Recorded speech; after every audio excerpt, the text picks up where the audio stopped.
भारतीय मूल की अंतरिक्ष यात्री सुनीता विलियम्स और अमेरिकी बुच विल्मोर की अंतर्राष्ट्रीय अंतरिक्ष स्टेशन से वापसी का रास्ता अब साफ हो गया है। जी हां, ये खुशखबरी है और एक विस्तार पूर्वक वीडियो आपको इसके बारे में बताएंगे। कहां, कब, क्या, कैसे हुआ, क्या वजह थी, वो सारा डेटा आप तक पहुंचाएंगे। इस वीडियो को अंत तक देखिएगा।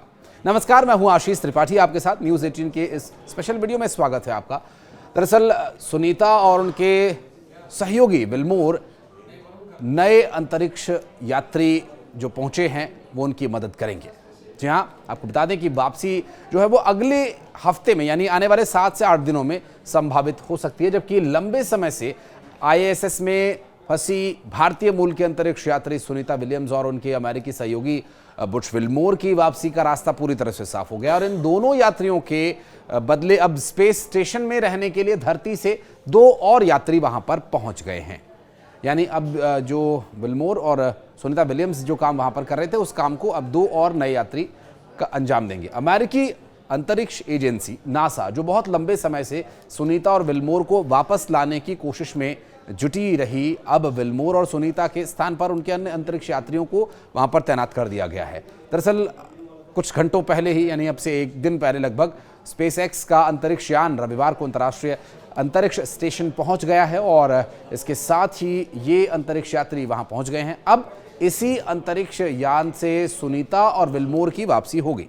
अंतर्राष्ट्रीय अंतरिक्ष स्टेशन पहुंचे 4 नए अंतरिक्ष यात्री, जिसमें अमेरिका, जापान और रूस का प्रतिनिधित्व कर रहे हैं। वे कुछ दिन सुनीता विलियम्स और विल्मोर के साथ स्टेशन के बारे में जानकारी प्राप्त करेंगे और माना यह जा रहा है कि अगर मौसम सही रहा तो दोनों उन फंसे यात्रियों अंतरिक्ष यात्रियों को अगले सप्ताह तक धरती पर वापस लाया जा सकता है और इसके अलावा फ्लोरिडा के तट के निकट जो जल क्षेत्र है यहां पर वे लैंड कर सकते हैं।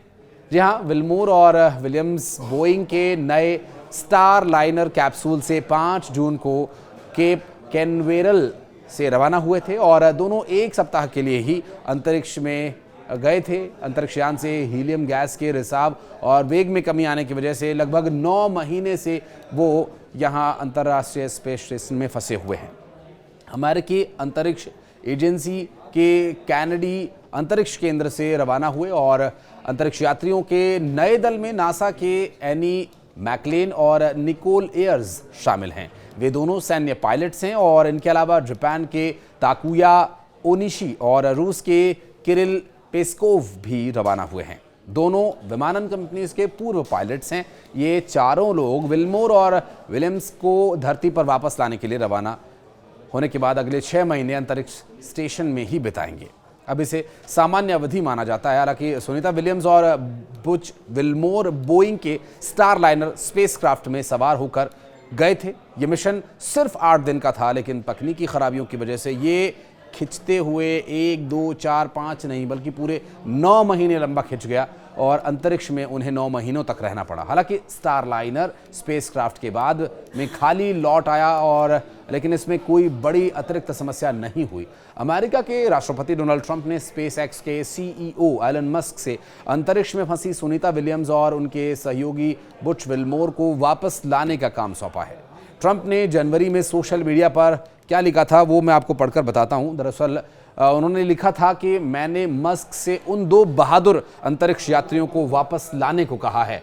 इन्हें बाइडेन प्रशासन ने अंतरिक्ष में छोड़ दिया है। वे अंतरिक्ष स्टेशन पर कई महीनों से इंतजार कर रहे हैं। मस्क जल्द ही इस काम में लग जाएंगे। उम्मीद है कि सभी सुरक्षित होंगे। मस्क ने इसके जवाब में कहा कि हम ऐसा ही करेंगे।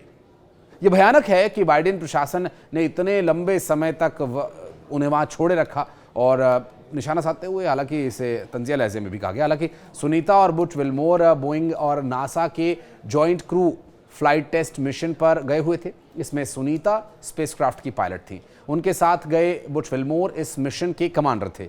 दोनों को इंटरनेशनल स्पेस स्टेशन में 8 दिन रुकने के बाद वापस पृथ्वी पर आना था, लेकिन कुछ गड़बड़ियां हुई जिनकी वजह से वो वहां फंस गए और 9 महीने तक वे फंसे रहे। लॉन्च के समय Boeing defence space and security के प्रेसिडेंट और सीईओ टेड कोलबर्ट ने इसे स्पेस रिसर्च के नए युग की शानदार शुरुआत बताया। स्पेस रिसर्च के इस नए युग की जो शुरुआत है, इस पर मिशन का मुख्य उद्देश्य स्पेसक्राफ्ट की एस्ट्रोनॉट्स को स्पेस स्टेशंस तक ले जाकर के वापस लाने की क्षमता साबित करना था और एस्ट्रोनॉट्स को स्पेस स्टेशन पर 8 दिन में रिसर्च और एक्सपेरिमेंट्स भी करने थे। सुनीता और विल्मोर पहले एस्ट्रोनॉट्स हैं जो एटलस वी रॉकेट के जरिए स्पेस ट्रैवल पर भेजे गए थे और इस मिशन के दौरान उन्हें स्पेसक्राफ्ट को मैनुअली भी उड़ाना था। फ्लाइट टेस्ट के जुड़े कुछ और कई तरह के ऑब्जेक्ट्स भी पूरे करने थे। दरअसल सुनीता और विल्मोर इतने लंबे समय तक स्पेस में कैसे फंसे रहे ये भी आपको बता दें।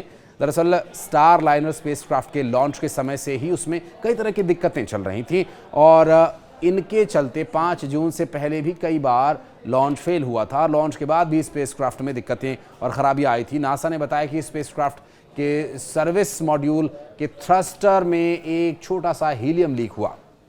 एक स्पेसक्राफ्ट में कई थ्रस्टर्स होते हैं और इनकी मदद से स्पेसक्राफ्ट अपना रास्ता, अपनी डायरेक्शन बदलता है। चूंकि स्पेस में कहीं पर आपको ड्रैग नहीं मिलेगा, कहीं से आपको फोर्स नहीं मिल सकती, तो जो थ्रस्टर्स हैं वो इसके डायरेक्शन और स्पीड को मेंटेन करते हैं। तो वहीं हीलियम गैस होने की वजह से रॉकेट पर दबाव बनता है और उसका ढांचा मजबूत बना रहता है और जिससे रॉकेट को अपनी फ्लाइट में मदद मिलती है। और लॉन्च के बाद 25 दिन में स्पेसक्राफ्ट के कैप्सूल में 5 हीलियम लीक्स हुए थे।